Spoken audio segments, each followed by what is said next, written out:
Faster, easier, smarter, better, everywhere, everyone. The web has shown us that collective intelligence can be a reality, not just for individuals, but for organizations. Because the new web radically drops transaction and collaboration costs, large numbers of people can come together outside the boundaries of traditional corporations and innovate and create value. So if you can create an encyclopedia with a bunch of people who've never met, and then it's 12 times bigger than Britannica and the quality is just as good, what else could you create?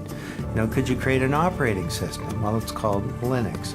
Could you create application software? There are 150,000 open source application projects underway today. What it's doing is bringing different perspectives to the table. In addition to different perspectives about this might mean something to this part of the business, but it has an alternative effect on the other side of the business, it's also bringing different intelligence to the table. So someone may say, geez, I think I've seen that in another scenario in the business, so people can pop in what they've seen someplace else as a way to say, here's how it's worked one time before. Thirdly, we'll see other organizations, maybe specialists who will actually help companies come to decisions quickly, weighing in on what they see as the expert advice for how this should work. But will this broad collaboration actually result in better, more accurate intelligence? The answer, once again, comes from the web. I could go onto Wikipedia right now and I could edit my own entry. And I could say, Don Tapscott is the world's leading accordion player. This, I will tell you right now, is an untrue statement.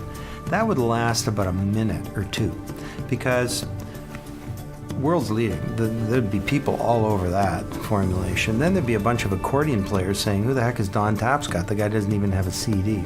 Will large conservative companies risk this kind of collaboration? I did see an interesting statistic recently. It was in Harvard Business Review, which suggested that just 13% of corporations are currently using some form of wiki to help their end users and even customers better collaborate with each other. And I looked at that statistic and I said, wait a minute, why are they saying just? Here we are in 2007. That's a pretty big number.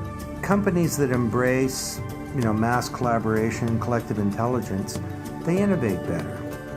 Like, take something like Procter & Gamble, okay? This kind of old school company. And they've decided that to innovate at the pace they need to, half of all of their innovations need to come from outside the company by the end of this year. So they're looking for a molecule that'll take red wine off a shirt. There's 9,000 chemists inside the boundaries of P&G and 1.5 million outside the boundaries. Do the math. Where's it more likely they're going to find the molecule?